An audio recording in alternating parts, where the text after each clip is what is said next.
Blackstone Audio presents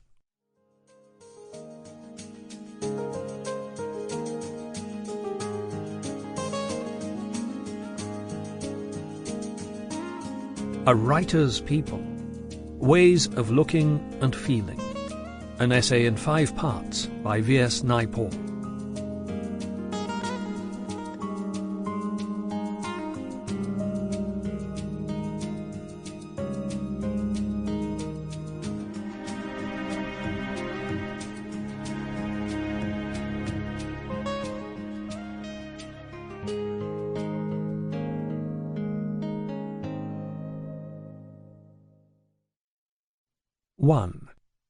The Worm in the Bud.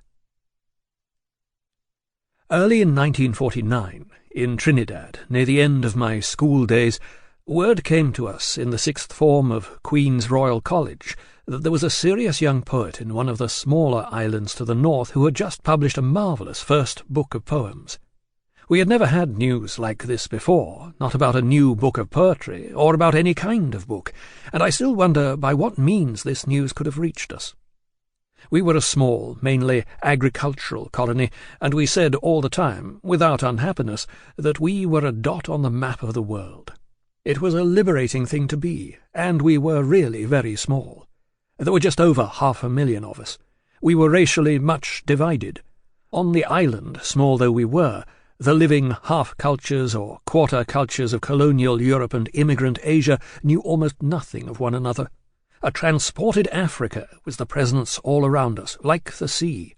Only segments of our varied population were educated, and in the restricted local way which we in the 6th form understood very well. We could see the professional or career cul-de-sacs to which our education was leading us.